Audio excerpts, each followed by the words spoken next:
મુખ્યમંત્રીશ્રીએ આખોલ ખાતે યોજનાની ઝીણવટભરી માહિતી મેળવી પ્લાનનું સ્થળ નિરીક્ષણ કર્યું।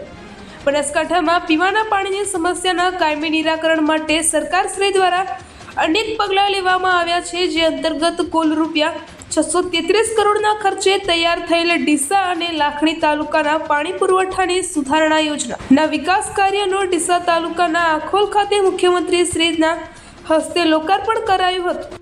મુખ્યમંત્રીશ્રીએ સમગ્ર યોજનાની ઝીણવટભરી માહિતી મેળવી પ્લાન્ટનું નિરીક્ષણ કર્યું હતું। બનાસકાંઠા જિલ્લાના ડીસા, લાખણી, કાંકરેજ અને દિયોદર તાલુકાના ગામડાઓને થરા શહેરને પીવાનું શુદ્ધ પાણી મળી રહે તે માટે ગુજરાત સરકાર દ્વારા દેવપુરા વાવ ઓફટેક અને રાણકપુર ઓફટેક સુધારણા યોજના વર્ષ 2020માં તૈયાર કરવામાં આવી હતી, જે યોજનાની કામગીરી પૂર્ણ થતા ડીસાના આખોલ ખાતે મુખ્યમંત્રી શ્રી ભૂપેન્દ્રભાઈ પટેલના હસ્તે આજે લોકાર્પણ કરવામાં આવ્યું હતું। આ યોજનાથી ડીસા, લાખણી, કાંકરેજ, દિયોદર અને થરાના કુલ 192 ગામના કુલ 7 લાખ નાગરિકો માટે દૈનિક 6.40 કરોડ લીટર પીવાનું પાણી મળી રહેશે।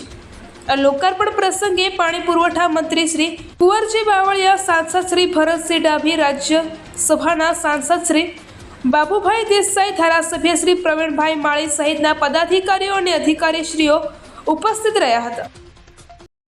जी एक्सप्रेस न्यूज़ चैनल को सब्सक्राइब करना ना भूलें। ताज़ा अपडेट पाने के लिए बेल आइकन पर क्लिक ज़रूर करें। हर न्यूज़ को लाइक करें।